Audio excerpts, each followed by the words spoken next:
I want to talk to you about Avid Yukon. Before I do you mind me showing you a little bit of eye candy? Check this thing out. Isn't that absolutely gorgeous? Tom Anderson. Love, love, love, love, love that guitar. So anyway, I'll be honest with you. I've used a lot of control surfaces over the years, over the decades, quite frankly. And I've never used a control surface that was so feature rich, really off the charts, amazing in its capabilities than Avid Yukon. I've used a lot of different Avid consoles or interfaces or control surfaces. You know what I'm saying. All the way back to, let's see, the Pro Control. I had a 48 channel Pro Control. That thing was 15 miles wide, it seemed like.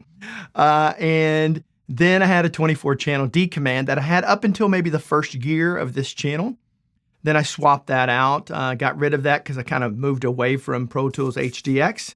And ultimately I navigated over to SSL's UF8. Had several of those here in the studio for a while. Really liked that control surface, but I felt like its ability to handle plugins was just lacking because it was very inconsistent from DAW to DAW. And so overall, I think it's a fantastic unit. I know they can do their mapping feature and everything now, which really helps a lot. However, those of you once you get a year into the whole mapping thing, you will find that you may not think that's as intuitive or it works as easily as you think it will, simply because I think for most people, they're not going to remember how they mapped everything. Some of you will have it down pat and it'll be flawless for you, but you could do that on the D command. And but it actually worked better on the D command because of the way it was laid out. Because anyway, I don't want to get into all of that. It's not about one versus the other. But then I decided to try out Avid's Yukon system. So right now I've got back there, I've got the dock and the S1 back there. And I will tell you that this thing is really incredible. It really is absolutely incredible. Now, it doesn't work with every DAW. It just doesn't. I use it with Nuendo primarily. I know that it works with Nuendo, and I know that it works with Pro Tools. The others I'm not sure about. You can check and do your own research on that. But it does not work with Studio One. I can guarantee you that. And so, and I wished it did, because I do use Studio One quite a lot too. And so, the ability to really be able to set all of the keys, to be able to program them however you want, all the buttons and dials, you can program to do whatever you want them to do. On the dock, absolutely. And then you have some limitations on the S1, but overall, there's a lot of programming ability that you have to be able to assign things for your own particular style. So you can set that thing up to work however you work in your studio. But when you tie it in with the iPad system and you give the ability to add soft keys and be able to really experience your project in so many different ways. But let's talk about the soft keys for a second. The soft keys will blow your mind once you get used to it. It almost feels like it's unlimited. You can set it up however you want. It will come default with a bunch of different ones already selected, although I thought that organization was a mess for me personally.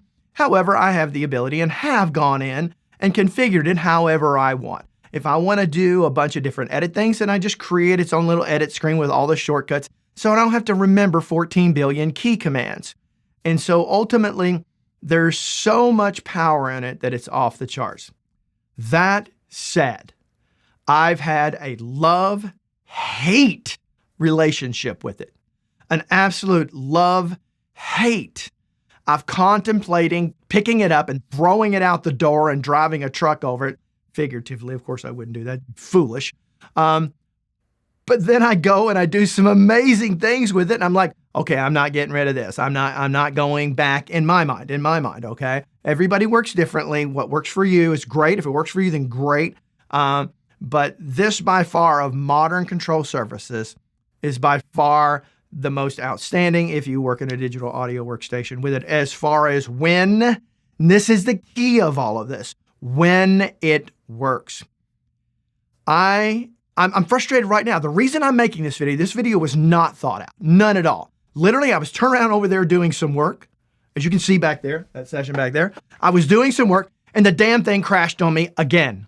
Now I'm saying again for the same time, but it has happened again and again and again and again. And it's random. There's no rhyme or reason to when it happens. There's no common denominator. You search the web, you go over to the DUC, which is Avid's own forum, if you're not familiar. You go over there, you're going to find that these problems have existed for years and years and years.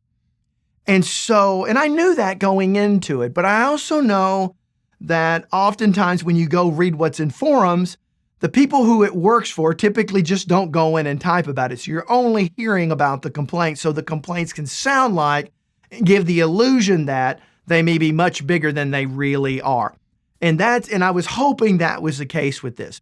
Obviously, it doesn't happen enough. It doesn't happen as frequently to affect my overall experience with it because I do love it. I do love it. Let me say that one more time. I love it when it works. But it falls apart and crashes.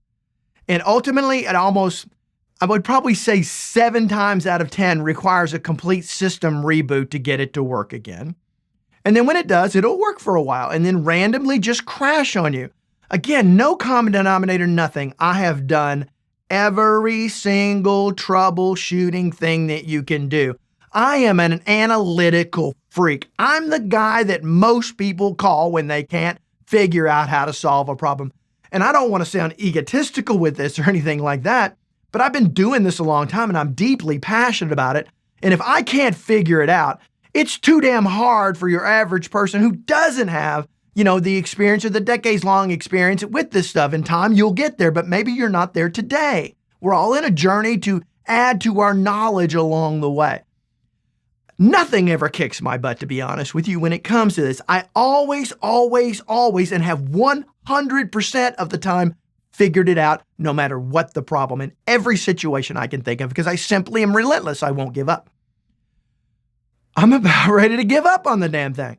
I just don't understand why they can't get it right. I can't imagine, here's a question for Ed. Does this somehow work differently on the S1 series and the dock than it does on the S3, the S6, the S1, all the S4, all those in between, all the way up to 100,000 plus consoles that they use, and especially a lot of movies and post-productions and things like that? It can't possibly be happening to them. I mean, they're running a business where time is money. So what is it? Are we getting somehow some short end of the stick, Avid? I mean, what is causing this? Because I can't believe for 1 second that this is happening at the frequency it does for users out in the field. Your everyday average Joe out there, okay? Is anybody named Joe anymore? Not much. I got a friend named Joe. I'm going to see him in a few days. But I mean, seriously, what are you going? I've heard rumors. And I got my fingers crossed. But then again, too, I got to be careful what I ask for. I've heard that they're about ready to come out with a revision and some really impressive updates to Yukon, which is impressive alone if you can update its features. But I sure hope those updates have fixed this, if that's the case. If that's right, I hope it's fixed all the stability issues, because Avid is known historically for at least 30 years. That's how long I've basically been with them, or close to that. But they've historically thrown crap out there and then left it for all of us to sort through the problems. And that exists right up until today. They've never, ever stopped doing that. And my gut tells me is they're going to do that with Yukon too. We're going to be their beta testers. We're going to help them sort out the pain and that type of thing, because, we want it to work. We want to have great tools to help us make great music. So I'm not hopeful that it'll solve the stability bugs. I think it'll probably bring some brand new ones. But regardless, I think it's important that you know this. If you're considering going with the dock or the S1, know that you're going to have some frustration. Now, would I buy this all over again, knowing what I know right now? Yes, I would.